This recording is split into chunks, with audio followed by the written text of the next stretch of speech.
Continuing on with reading the Quran in English, my new translation, I will read from chapter 02, the account of the Heifer of Israel. Today we will read verses 94 to 103. You also have to say this to them.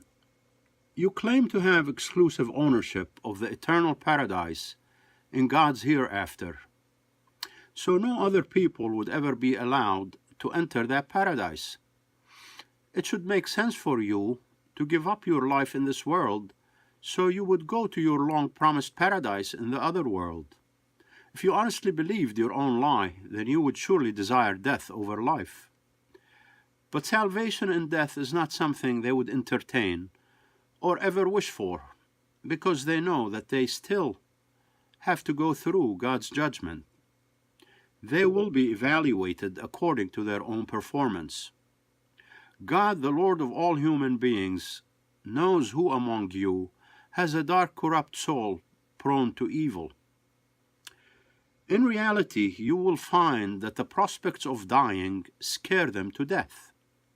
They become frantic and even neurotic when they are faced with the morbid prospects of dying. They fiercely cling to life and resist all the apparitions of death to stay alive. Some of them that are materialistic in nature, they dream of living for 1,000 years. But no matter how long one ends up living, he will never escape a punishment he had already earned. Nothing ever escapes God's attention, and his ever-watchful eye is seeing whatever they are doing at any time. Say to the people who called Gabriel their enemy, he was only an envoy following the command of his Lord when he delivered these revelations from the heavens to your heart. It was a validation of the Spirit he had been conveying all along. He brought down from his Lord a guiding light for the people and delivered the news of a good fortune that awaits all those who had put their faith and trust in God.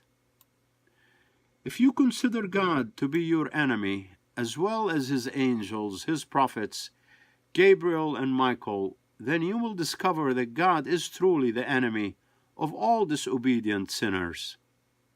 We have indeed sent down to you from the high place of the soul intelligible verses that explain the will of your Lord and the purpose he had intended for you when he created you.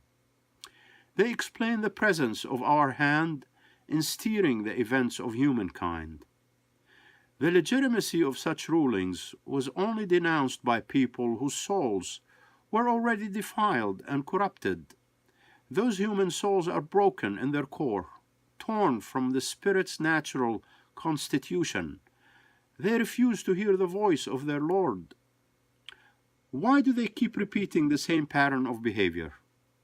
Every time they make a pledge or sign a treaty, one of their tribes ends up breaking the promises and reneging on their commitments. It has been proven that the majority of them were incapable of trusting anyone who was not a member of their own tribe.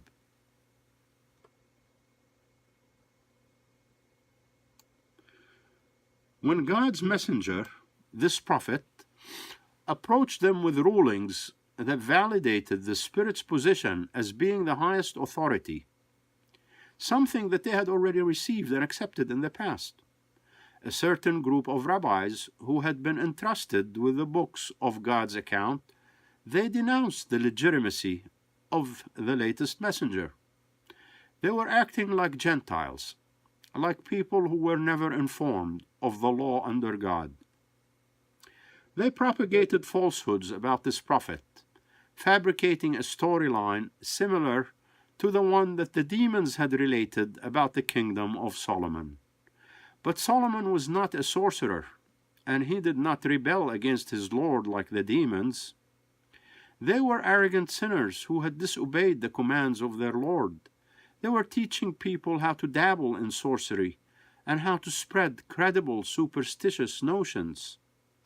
Their lessons borrowed from the enlightened teachings of the Babylonian king and queen, Marduk and Astarte. But the two Babylonian angels of science had never imposed their teachings on anyone without fully disclosing that astronomy may cause one to question his own faith. They advised the people not to let science alienate them from their faith.